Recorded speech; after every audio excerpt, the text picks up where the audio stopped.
It is not that I have knowledge. It is not that I have bliss. It is not that I have consciousness.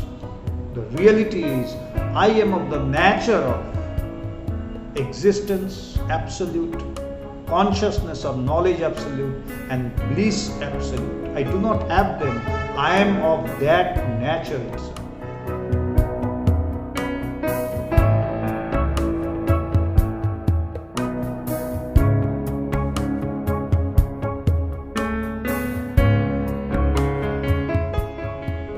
Normally we say that those who are in the field of spirituality, we often say that whatever is happening, that is the play of God, and we know that this is Maya, and this is an illusion, this world is an illusion, and this is all Maya, and this is the play of God, the divine sport of God. We tell that generally, but when it comes to us, when it comes upon us that we are not having a good time, we are facing some adversities, then all these good things, all these good thoughts, all these high thoughts, they fade away.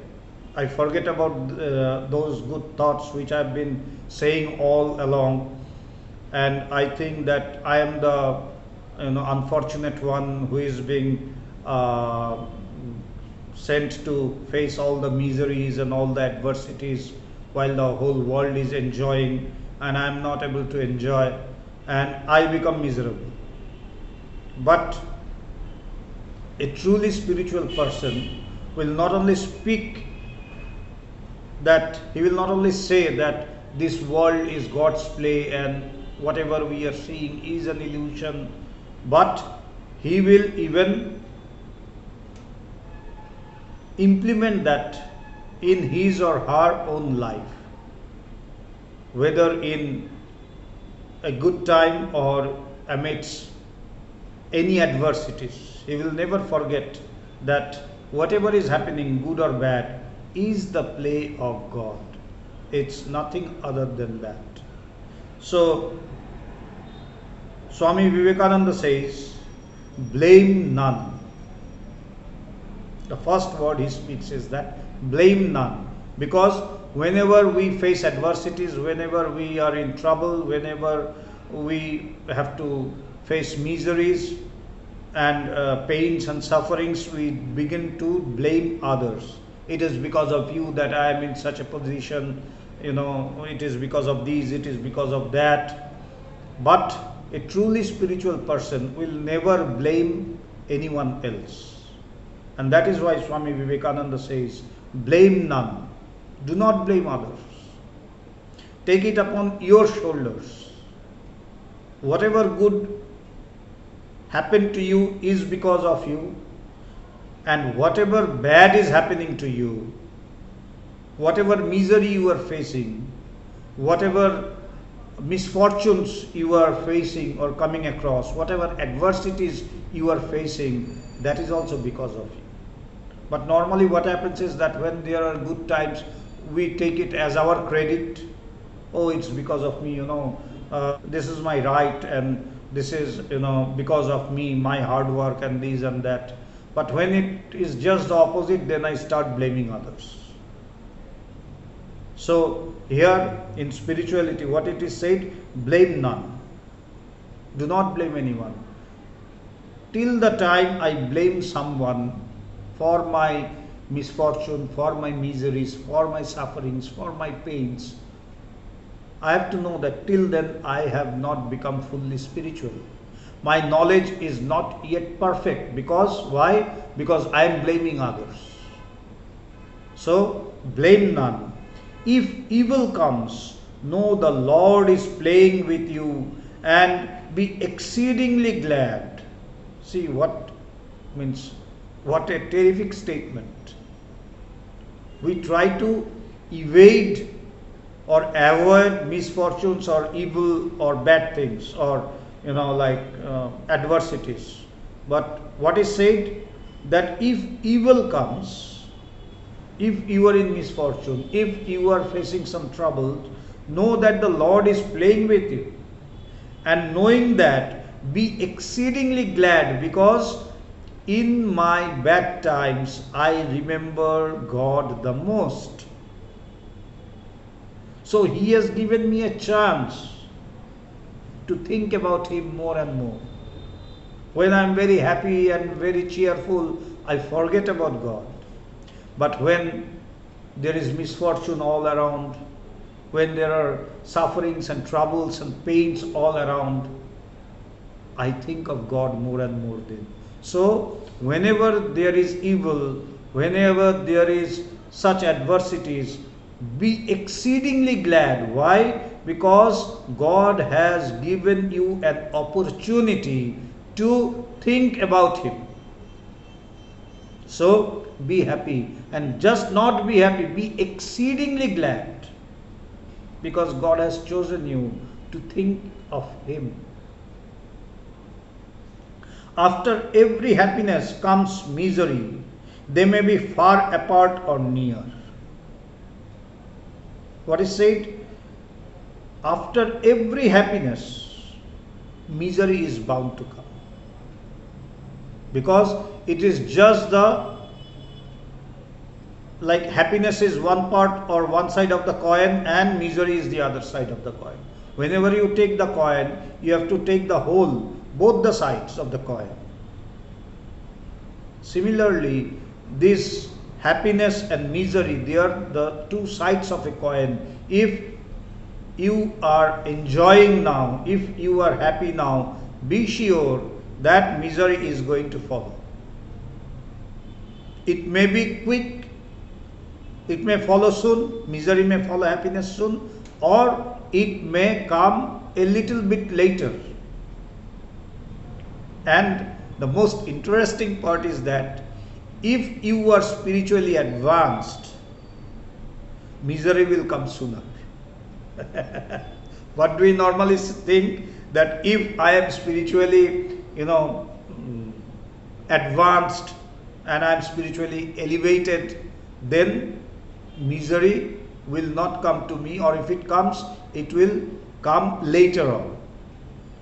But real spirituality tells you just the opposite, that if you are advanced in spirituality, if you have really gone into the depths of spirituality, then know that misery is going to follow your happiness very soon.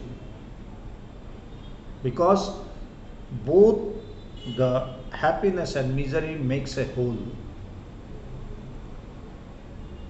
As both sides of a coin make one whole coin, similarly happiness and misery, they make the whole thing.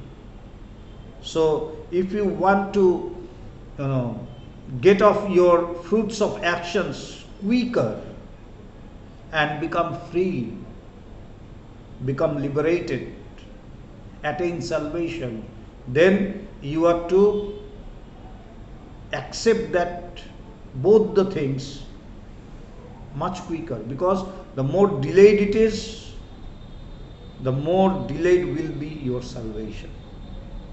Your liberation will be delayed. And that is why we see in the life of spiritually enlightened persons, they suffer. Why? Normally these are questions, that one who is not in the spiritual path, or one who is not in the path of truth, they are leading such a good life and this and that. Often we say this, and we even get questions, or people say them about this, these things on WhatsApp or on emails, or they ring and they tell to us that Swamiji, that person or my life, I am on truth, I'm in the path of truth, but there are so many hindrances, and there are so many things which tries to distract me, or I have to face them. I have to face so many hurdles, so many criticisms. But a person who is not in the path of truth, who is going into falsehood, his life is enjoying life. So why? You too have enjoyed life. Maybe not in this life, but in your earlier life. You have to come across all those stages. It is a must. And then that birth, when you will be liberated, you have to accept all the good and bad, all the virtues and vices. You have to accept them and then cross them. You cannot evade them. You have to accept them and then you have to cross them. So it is not that you will not face misery, you will not be having troubles, you will not be having misfortunes. You will be having, and in a sense you will be having more and the quicker, because you have to take all the fruits of your actions and be free. Be free. That is, attain liberation. And that is why persons who attain salvation, in their life you will see they suffer. Why? Because that is the end of their suffering. So that is the last birth, and that is why they have to accept all the sufferings that has been kept for them. Because there will be no pending things, because that is their last life. And when it is your last life, how will you know? There is a very beautiful saying that Rathecha Bhamanam Drishtva Punarjanma na Vidyate. That is, just we had the Rath festival, the Rath Yatra, which is a very big gathering, a huge gathering, which happens in Puri in the Jagannath temple, the chariot festival or the car festival as said, but the actual thing is the Rath Yatra. So there they pull the chariot of Jagannath, the Lord Vishnu, So Bhamanam means Lord Jagannath. If you have seen the image or the picture of Lord Jagannath, he is a little one, like not with the full hands, the hands are half, and they don't have, he doesn't have any fingers or like that. So he is the Bhaman, the dwarf. So Rath means the chariot. Rathecha Bhamanam Drishtva. If you happen to see the Lord or the Supreme who is seated on the chariot, then that is your last birth. That means you will attain salvation. And it is only after you attain salvation, it is only after you have God realization or self-realization that you are no more being born. You cross the limits of birth and death. You go out of the cycle of birth and death. So Rathe cha Bhamanam Drishtva Punarjanma, rebirth, na vidyate. Rebirth doesn't happen or occur. To whom? To a person who has seen the Lord, the Supreme, in the chariot, seated in the chariot. So there are millions of people on that day. Just like it was 2 days ago, this Rath Yatra.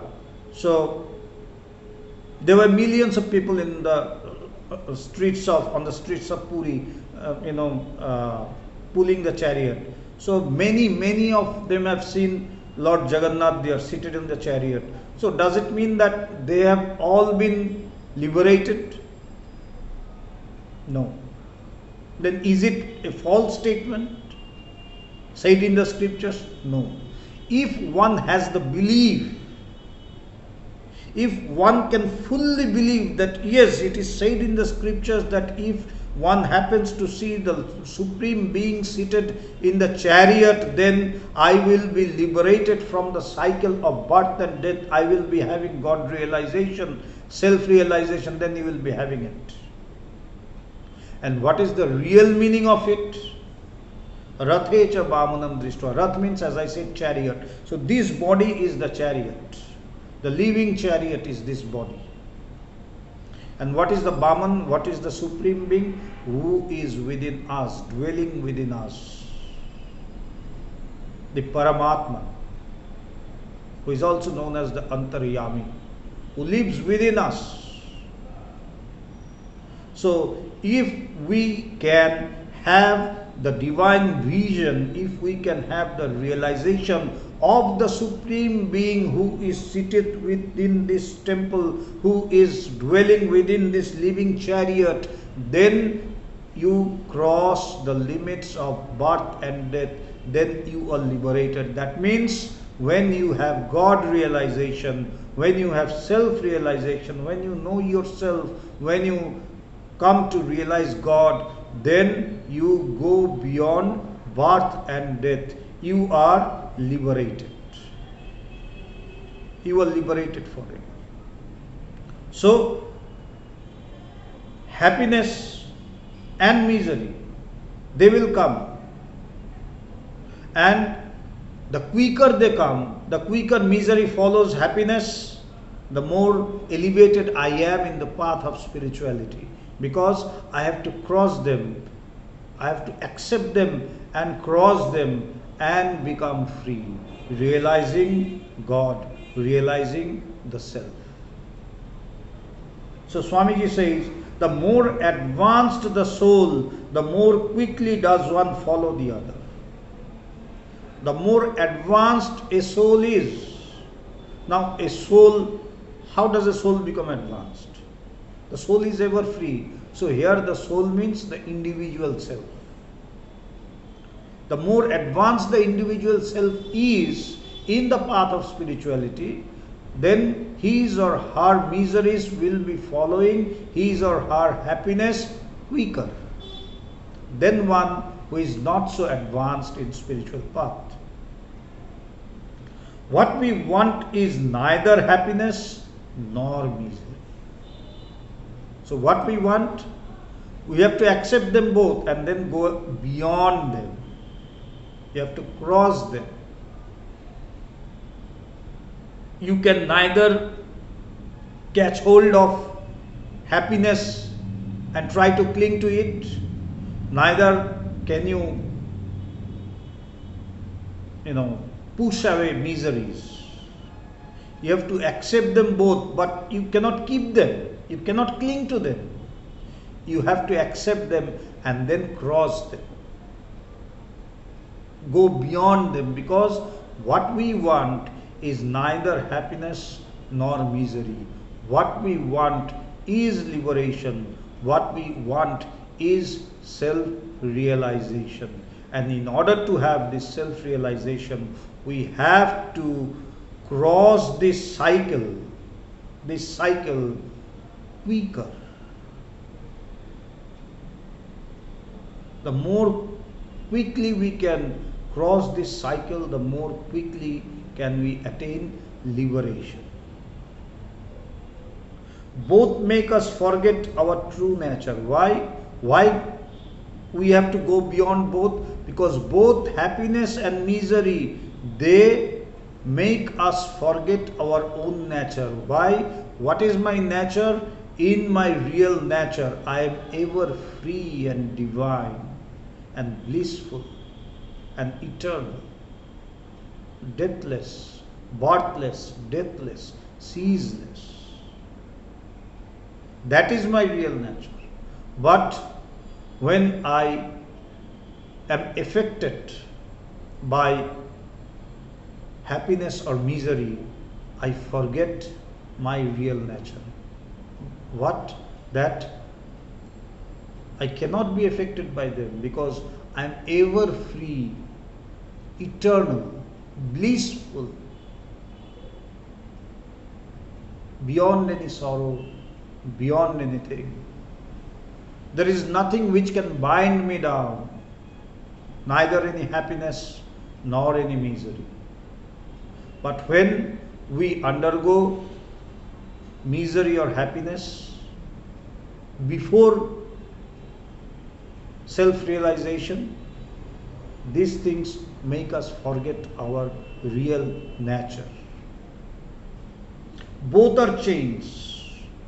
Happiness and misery, both are chains. And which chain is stronger? The chain of happiness. It is compared to the chain of gold. The chain of misery is the chain made of iron.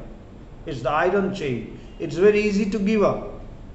It's easy to give up an iron chain, but it's very hard to give up a golden chain. Why? It's made of gold. It's so valuable.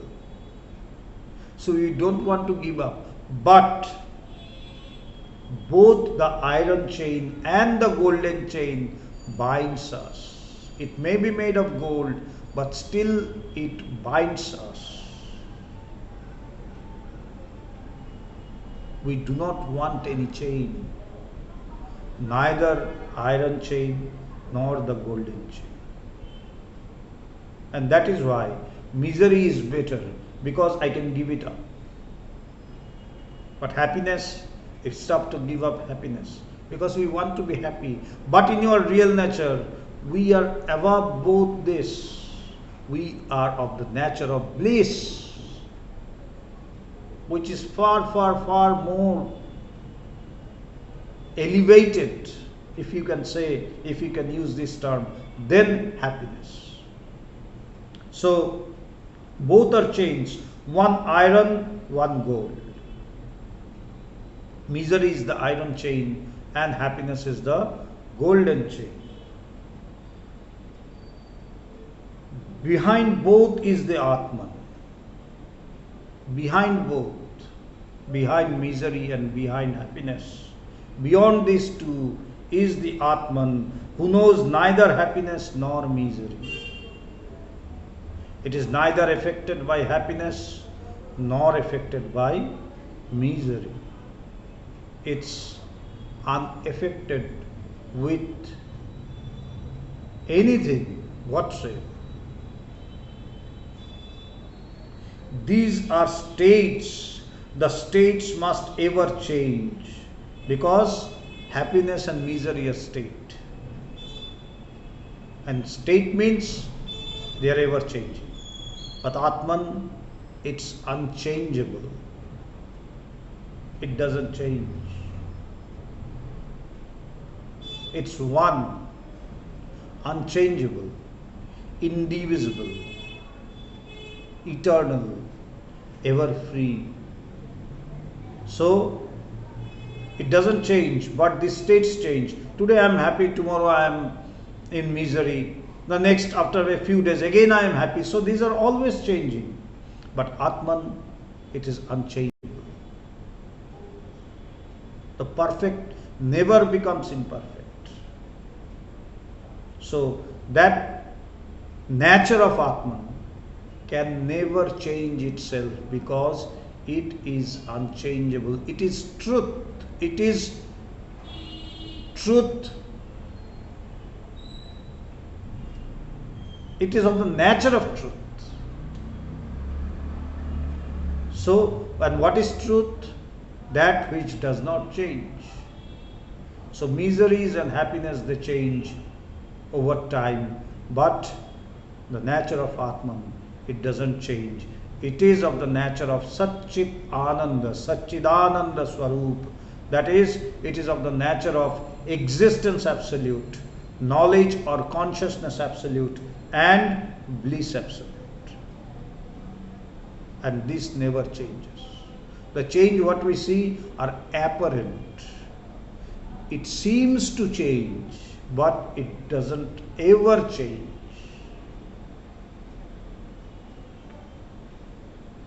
But the nature of the soul is bliss, peace, unchanging. Because if it changes, it will not be perfect. Then it will be subjected to time, space and causality. Due to some cause we have misery, due to some cause we have happiness. But Atman is beyond, and with time these happiness and miseries, they change. So then Atman, if it changes, then it will be subjected to time, space and causality. But Atman is beyond all this. It is beyond time, beyond space, beyond causality. So it is of the nature, but the nature of the soul is bliss, peace, unchanging. We have not to get it. That is the most beautiful part. What is it? that we have not to get it. We don't have to get it. We don't have to attain it. We don't have to acquire it. Why? Because we are already that. We are of the nature of Sat Chit Ananda. We are of the nature of existence absolute, consciousness absolute, bliss absolute. So we are of the nature of this. So we don't have to attain this. We are already that. Just we have to know it. We have to rediscover it.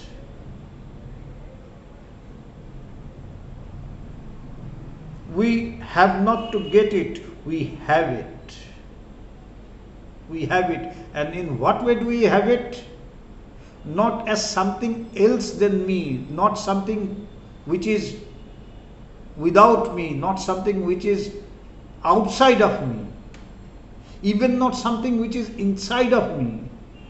In fact, it is me, myself. It is not even within me. It is not that I have knowledge. It is not that I have bliss. It is not that I have consciousness. The reality is, I am of the nature of existence absolute, consciousness of knowledge absolute, and bliss absolute. I do not have them. I am of that nature itself. So what we have to do? Only wash away the dross and see it. The unwanted things which have covered the real nature of the self, just wash away. Wash away those unwanted layers and then just rediscover it. See it.